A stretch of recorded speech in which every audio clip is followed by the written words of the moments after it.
Good morning friends. Sorry, वो कुछ technical problem हो गई थी, इसलिए मैं वीडियो अपलोड नहीं कर पाई हूँ। तो आज हम नेक्स्ट देखेंगे। हमने जो पैरामीटर्स थे हमारे, Y parameter, Z parameter and H parameter, वो कर लिए थे और उनमें कुछ रिलेशंस थे, वो भी हमने कर लिए थे। तो अब हम जो पैरामीटर्स हैं उनसे रिलेटेड क्वेश्चन देखते हैं कि वो क्वेश्चन कैसे सॉल्व होता है। जैसे कि आपको स्क्रीन पे दिख रहा है ये क्वेश्चन, तो यहाँ पे हमें इस क्वेश्चन को कैसे सॉल्व करना है। तो मैंने आपको कुछ रिलेशन बताए थे, जो कि z पैरामीटर से हम h पैरामीटर निकाल सकते हैं और z से ही हम y पैरामीटर निकाल सकते हैं।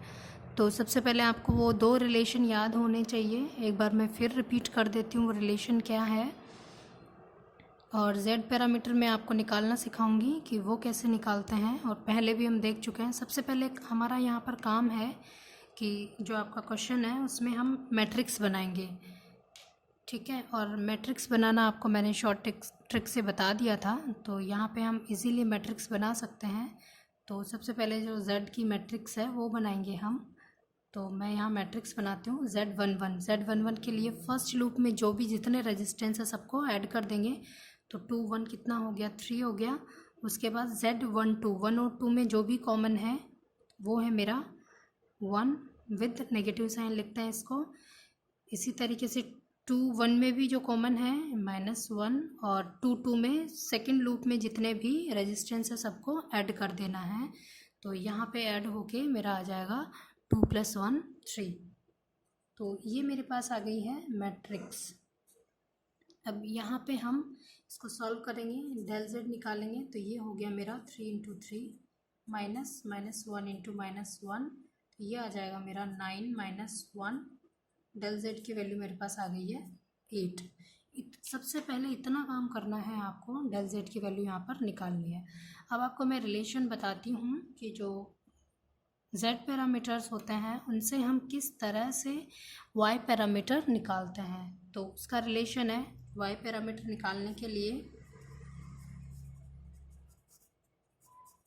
y पैरामीटर्स निकालने के लिए ये रिलेशन है, वो बताती हूँ मैं आपको। ये है Z22 divided by del z, Z12 by del z, यहाँ पे Z21 बाय डेल z, और यहाँ पे आ जाएगा आपका Z11 बाई डेल z। कुछ नहीं है, वही चीज़ें हैं, बस इन दोनों को हमने अपोजिट किया। जैसे यहाँ 1 1 था और यहाँ 2 2, तो 2 2 को इधर भेज दिया और 1 1 को बाकी सब में हमने डेल z से डिवाइड किया। तो ये y पैरामीटर निकालने के लिए रिलेशन है। अब हम y पैरामीटर निकालेंगे, तो y पैरामीटर के लिए क्या करेंगे, Z22 की वैल्यू आपको पता है 3 है, और डेल z की वैल्यू हमें पता है कि 8 है, तो हमने यहाँ से वैल्यू 8 रखी। सिमिलरली Z12 की वैल्यू आपके पास -1/8, ऐसे ही -1/8, और ये आ जाएगा Z11 की वैल्यू आपके पास 3 है, डेल z की वैल्यू। तो ये जो आपका निकल के आया है वो निकल के आया है y पैरामीटर्स, यह आपका आया है y पैरामीटर, ठीक है। सिर्फ ये रिलेशन ध्यान रखना है। अगर ये रिलेशन आपको ध्यान है तो आपकी वैल्यू आराम से निकल सकती है। इसी तरीके से हम इसी क्वेश्चन में हम h पैरामीटर भी निकाल सकते हैं। डेल z हमें सबसे पहले आपको कुछ नहीं करना, क्वेश्चन को सॉल्व करके z मैट्रिक्स बनानी है और कुछ नहीं। और एक रिलेशन ये लर्न करना है आपको, और एक रिलेशन और बता देती हूँ मैं आपको, जो कि h पैरामीटर निकालने के लिए है। देखिए, h पैरामीटर निकालने के लिए जो रिलेशन है वो है आपका डेल z बाय Z22, यहाँ पे आ जाएगा 1 2 बाय Z22। वहाँ पे हमने डेल z से डिवाइड किया था, यहाँ हम Z22 से डिवाइड कर रहे हैं, ठीक है।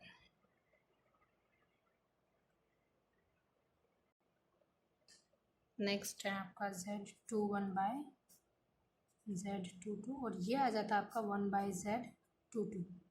ये किसके लिए है, z पैरामीटर से हम क्या कर सकते हैं, यहाँ पे h पैरामीटर निकालेंगे। तो h पैरामीटर निकालने के लिए आपके पास ये वाले हैं ही, तो यहाँ से आप निकालिए। h पैरामीटर निकालेंगे तो देखिए डेल जेड की वैल्यू पता है आपको 8 है, Z22 की वैल्यू क्या है 3। यहाँ देखिए Z22 की वैल्यू आपके पास 3 है, तो यहाँ पे हम पुट करेंगे वैल्यू 8/3, ये माइनस Z12 1 है और Z22 आपके पास क्या है 3 है, इसी तरीके से -1/3 और ये 1/Z22 कितना है 3 है।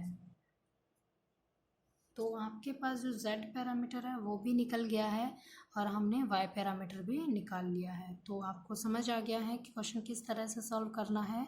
अगर आपको Z पैरामीटर गिवन हो या फिर कोई भी सर्किट गिवन हो तो सबसे पहले कुछ नहीं उसको सॉल्व करके Z मैट्रिक्स बनानी है। देन आपको एक ये रिलेशन है H के लिए, ये ध्यान रखना है, और एक आपको जो हमने Y पैरामीटर निकाला उसके लिए जो रिलेशन है वो ध्यान रखना है। दो चीज़ें आपको ध्यान रहेगी तो आपका क्वेश्चन आराम से सॉल्व हो जाएगा। अब हम नेक्स्ट देखते हैं, एक और क्वेश्चन में ले लेती हूँ। तो क्वेश्चन है, सर्किट है मेरा कुछ इस तरह की से,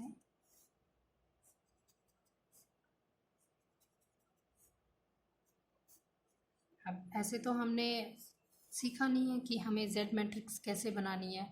जो वैल्यूज़ है वो है ये 2 ओम है, ये भी 2 ओम है और ये भी 2 ओम मैंने ले ली। ऐसे तो बताया ही नहीं कि इसमें Z मैट्रिक्स कैसे बनाएंगे, बट वो तो बताया मैंने कि ये अगर मेरा पाई सर्किट है, ये मेरा पाई परिपथ है, तो इसको कन्वर्ट किस में करूँगी मैं, टी में कन्वर्ट करूँगी। तो टी में कन्वर्ट करने के लिए सपोज़ सबसे पहले तो हमें जो मैंने आपको फॉर्मूले बताए थे कि पाई को टी में कन्वर्ट करने के लिए और टी को पाई में कन्वर्ट करने के लिए क्या करना है, और ये ध्यान होना चाहिए ये जो रेजिस्टेंस है वो ZA होता है, ये ZB होता है और ये ZC होता है। सबसे पहले आपके पास जो मैंने फॉर्मूले बताए थे Z1 निकालने के लिए क्या होता है, ZA ZB divided by ZA plus ZB plus ZC।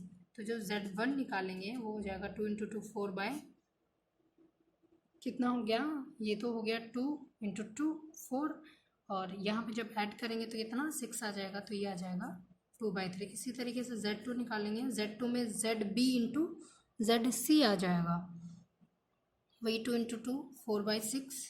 यहाँ पे हमने रेजिस्टेंस की वैल्यू सेम ली है तो जो हमारा Z1 Z2 Z3 है वो सेम आएगा। अब ये जो वैल्यूज़ आई हैं इनसे हम क्या बनाएंगे, एक Z मैट्रिक्स बन गई मेरी, सॉरी T नेटवर्क बन गया है मेरा। यहाँ पे मेरा T नेटवर्क बना लेती हूँ मैं, वैल्यूज़ आई है मेरे पास 2/3 2/3। अब देखिए आप, ये हो गया मेरा T नेटवर्क, ये वैल्यू है 2/3, ये भी है 2/3 और ये भी है 2/3। अब आपको पता है ये Z1 Z2 और ये है Z3। अब यहाँ से Z मैट्रिक्स बना सकते हैं हम, इन दोनों को ऐड करेंगे, फिर इन दोनों को जो भी जैसे भी मैंने बताया है ऐड, जैसे Z11 है तो 1 वाले रेजिस्टेंस ऐड कर देंगे, मतलब ये आ जाएगा मेरे पास 2/3 प्लस 2/3, यहाँ पे -2/3, ये भी मेरा -2/3, यहाँ 2/3 प्लस 2/3। तो ये मेरी जो है वो Z मैट्रिक्स बन गई है। यहाँ से मैं डेल Z की वैल्यू निकालूंगी, यहाँ से अगर मैं डेल Z की वैल्यू निकालती हूँ तो वो आराम से निकल जाएगी। इनको सबको सॉल्व करेंगे तो ये 4/3 आ जाएगा, ये भी 4/3। तो डेल Z की वैल्यू निकालने के लिए क्या करेंगे, 4/3 इसको क्रॉस मल्टीप्लाई -2/3 इंटू -2/3, तो ये आ जाएगा 16/9 -4/9। तो इसको सॉल्व करेंगे तो आ जाएगा 12/9 तो ये हो गया 4/3। तो यहाँ पे जो आपके डेल Z की वैल्यू आ रही है वो 4/3 आ रही है। अब हम क्या करेंगे कि ये डेल Z की वैल्यू अगर आपके पास आ जाती है तो कुछ नहीं है, आपको जो Y पैरामीटर और H पैरामीटर के जो लिए रिलेशन है वो निकाल लेंगे।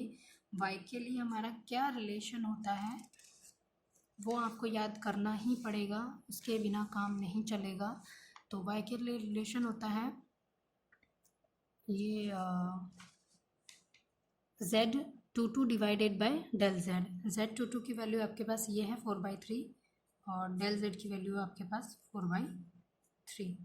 कैंसिल कैंसिल, ये हो गया 1, ठीक है। इस तरीके से हम ये निकाल लेंगे। इसके मैट्रिक्स जो भी आएगी वो आप मुझे कमेंट करके बताएंगे।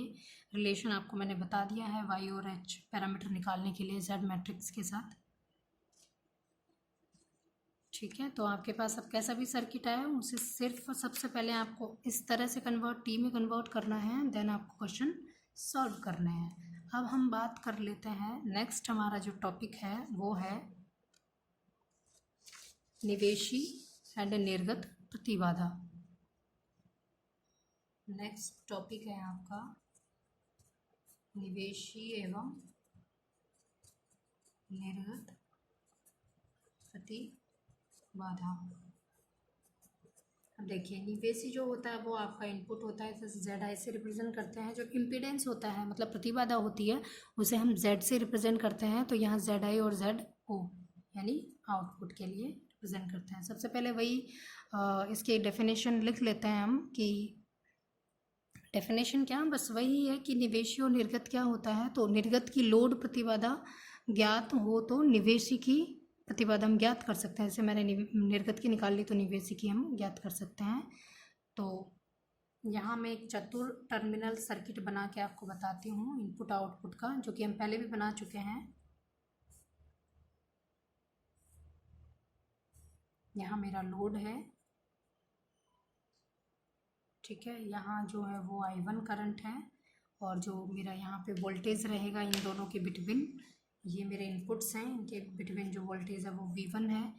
ये मेरा है लोड ZL और जो वोल्टेज है यहाँ पे वो रहेगा V2 और यहाँ जो करंट है वो है I2 करंट, ठीक है। ये 4 टर्मिनल सर्किट है।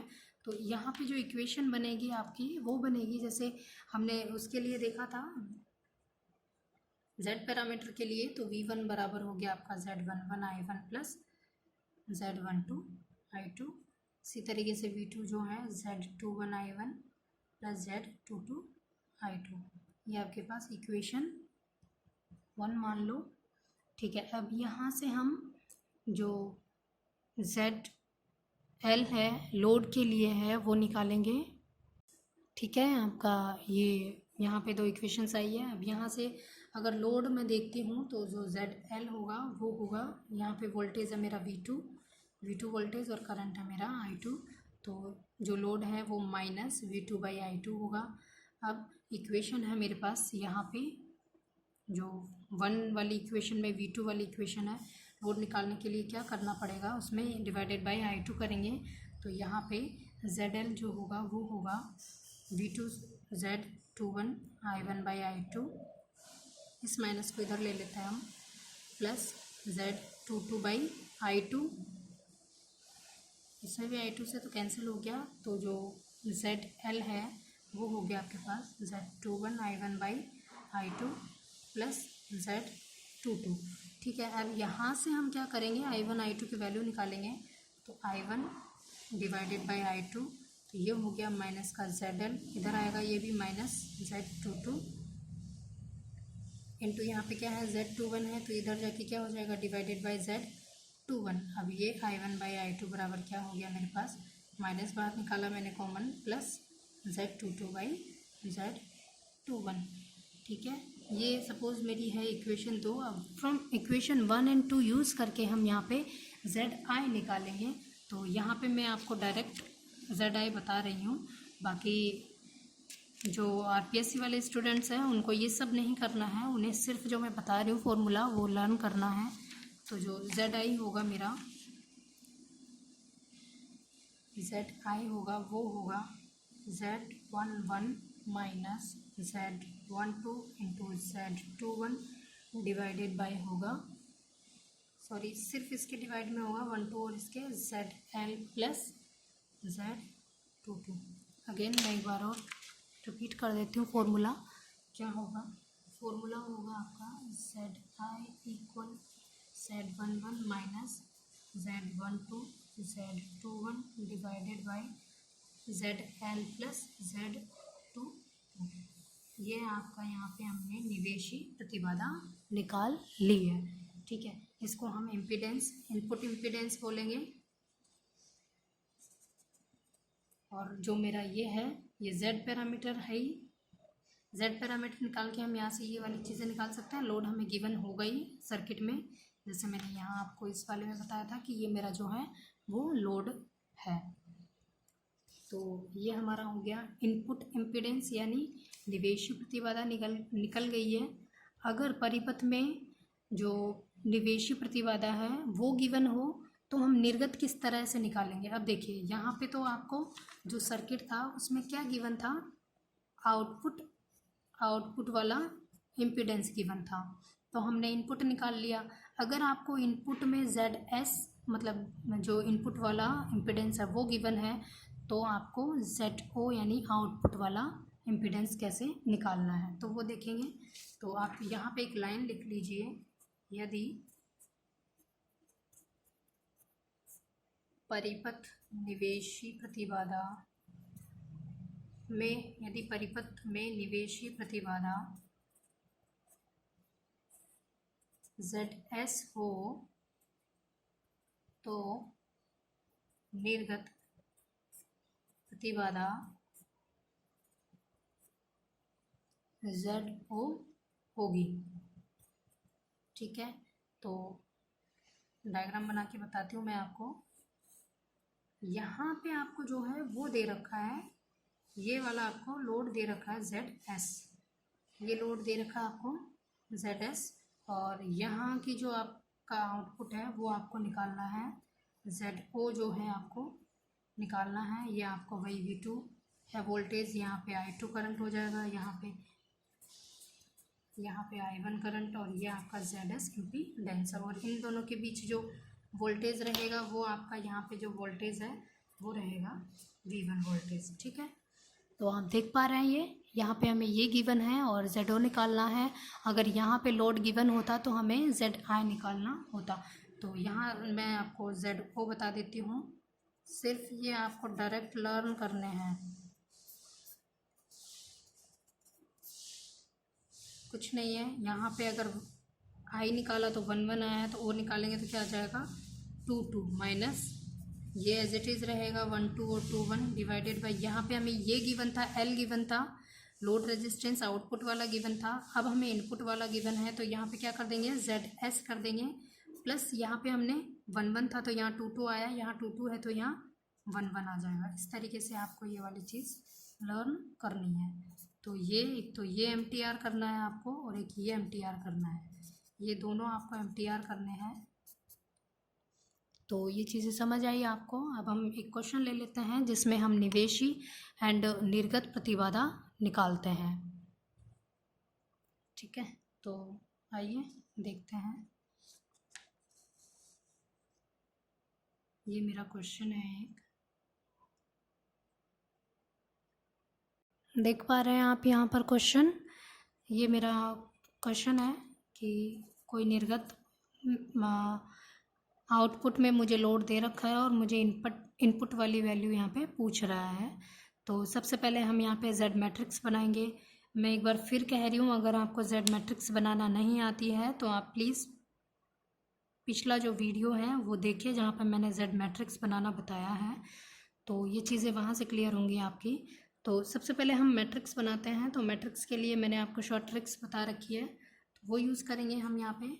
Z11 वाले लूप में जितने रेजिस्टेंस ऐड करो, Z12 जो भी 1 ये फर्स्ट लूप है, ये सेकंड लूप है, इसमें जो भी रेजिस्टेंस आपका कॉमन है उसको लिखो यहाँ पे। जैसे मैंने -2 ये मेरा कॉमन है, इसी तरीके से इसमें भी 2 1 और ये है 2 2 सेकेंड लूप में जितने भी रेजिस्टेंस है। तो ये जो है मेरा बन गया है Z मैट्रिक्स। ये ज़रूरी है, आपको ये आना चाहिए। अब ये वाली चीज़ आपको पता है, ये Z11 है, Z21 है, ये Z12 है और ये Z22 है। ठीक है, अब हम यहाँ पे जो आपका फॉर्मूला है बस कुछ नहीं करना, वहाँ पे वैल्यू पुट करनी है। आपका जो ZI का फॉर्मूला है वो है ZI जो है वो है Z11 minus Z12 into Z21 divided by, जो कि हमें जो आउटपुट में लोड गिवन है ZL प्लस यहाँ पे 1 1 आया तो यहाँ पे 2 2 आ जाएगा।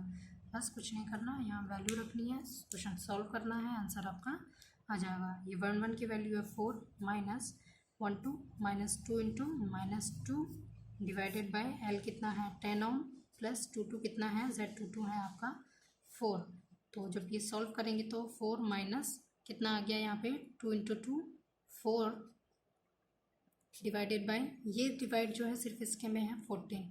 तो 2 2 ज़ा 4 2 7 ज़ा 14। तो ये हो गया 4 माइनस 2/7। तो 28 माइनस 2 तो ये हो गया 26/7। तो आपका जो इम्पीडेंस जेड आई की वैल्यू आ रही है वो आ रही है 26/7। तो आपका ये आंसर हो गया। अब सपोज करो आपको यहाँ पे जेड को पूछता है जो निर्गत प्रतिबाधा पूछता है। तो उसके लिए हम क्या करेंगे, निर्गत प्रतिबाधा के लिए हम यहाँ पे आपको जो इनपुट है वहाँ पे आपको इम्पीडेंस गिवन होना चाहिए, ये नहीं होना चाहिए, यहाँ पे ZS गिवन होना चाहिए। तो हम एक और क्वेश्चन लेके देख लेते हैं, वो भी हम सॉल्व कर लेते हैं।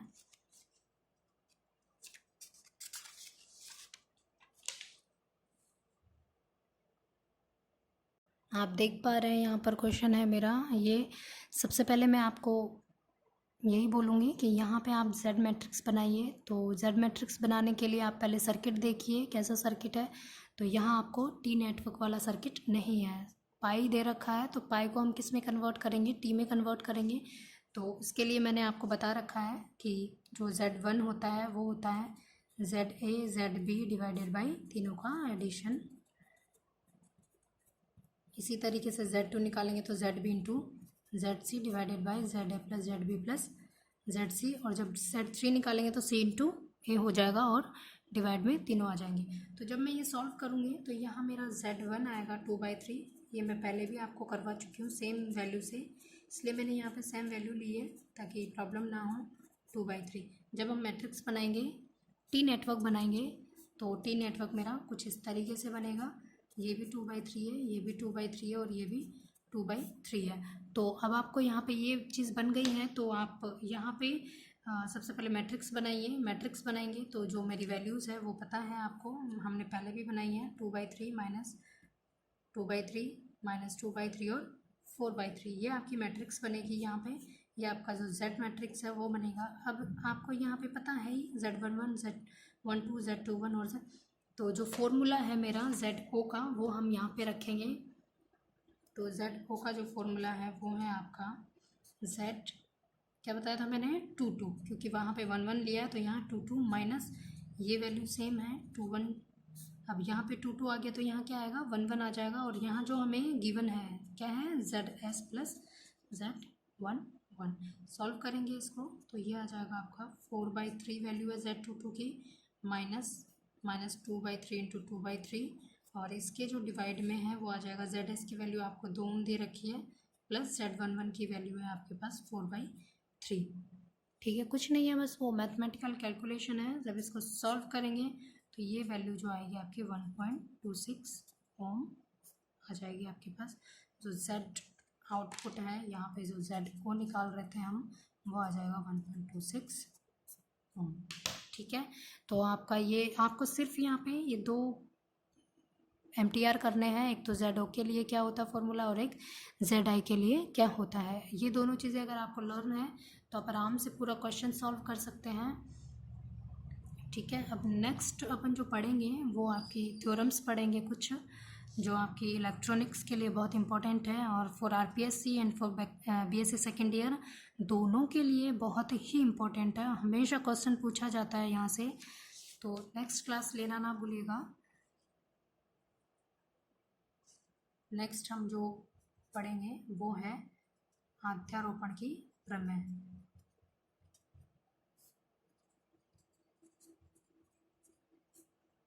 Superposition theorem. तो ये हम नेक्स्ट क्लास में करेंगे। वीडियो पसंद आया हो तो लाइक एंड सब्सक्राइब करना ना भूलें। Thank you.